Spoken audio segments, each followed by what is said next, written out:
నమస్తే welcome to B9 news. భారత communist party రాష్ట్ర సమితి పిలుపులో భాగంగా ఈరోజు డోన్ ఆర్జీఓ కార్యాలయం దగ్గర నిరసన చేపట్టారు।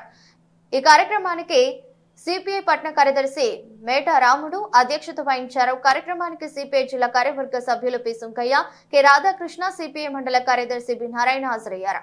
కార్యక్రమం ఉద్దేశించి మాట్లాడుతూ పట్న ప్రాంతంలో 2 సెంట్లు, గ్రామీణ ప్రాంతంలో 3 సెంట్లు ఇల్లు లేని నిరుపేదలకు ఇంటి స్థలాలు ఇవ్వాలని నిరసన చేపట్టారు। గత నవంబర్ 18వ తేదీన రాష్ట్ర వ్యాప్తంగా ఇల్లు లేని లబ్ధిదారులతో వ్యక్తిగత అర్జీలు సేకరించి డోన్ ప్రాంతంలో, గ్రామీణ ప్రాంతంలో స్వయం అర్జీదారులే డోన్ మండల తహసీల్దార్ గారికి సమర్పించారు। వాటిని తక్షణమే ఇల్లు లేని నిరుపేదలకు ఇంటి స్థలాలు చూపించాలని కోరుతున్నారు।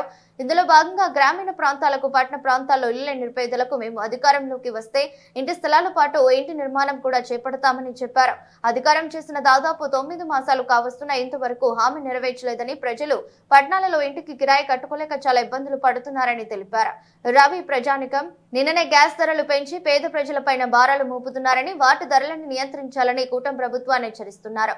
గత కేబినెట్ మీటింగ్ లో ప్రతి ఇల్లు లేని నిరుపేదలకు ఇల్లు ఇవ్వాలని కేబినెట్ ఆమోదం తెలిపిందన్నారు। ఇంటి స్థలం లేని వాళ్ళు ఉన్నారో, అద్దె ఇళ్ళలో కాపురం చేస్తున్నారో వాళ్ళందరినీ కూడా ప్రోగు చేసి సచివాలయాల దగ్గర అర్జీలు ఇప్పించడం జరిగింది। సిపిఐ ఆధ్వర్యంలో రాష్ట్ర ప్రభుత్వం కదలని పరిస్థితిలో ఎంఆర్ఓ కార్యాలయం దగ్గర నిరసన ధర్నా చేపట్టాం। ఆ తర్వాతనే సిపిఐ చేసేటువంటి పోరాట ఫలితంగా రాష్ట్ర క్యాబినెట్లో తీర్మానం చేసి జీవో నంబర్ 23 విడుదల చేసి కలెక్టర్ గారులకు, ఆర్డీఓలకు కూడా ఉత్తర్వులు ఇచ్చినట్లు ప్రకటన చేశారు। అయితే నేటి వరకు కూడా ఏ ఆర్డీఓ కానీ, ఎంఆర్ఓ కానీ లబ్ధిదారుల అప్లికేషన్లు తీసుకొని పరిశీలన చేసి స్థలాల పరిశీలన చేసి పంపిణీ చేయడానికి పూనుకోవడం లేదు। అందుకోసమనే సిపిఐ ఆధ్వర్యంలో ఈ నిరసన దీక్ష చేపట్టాం।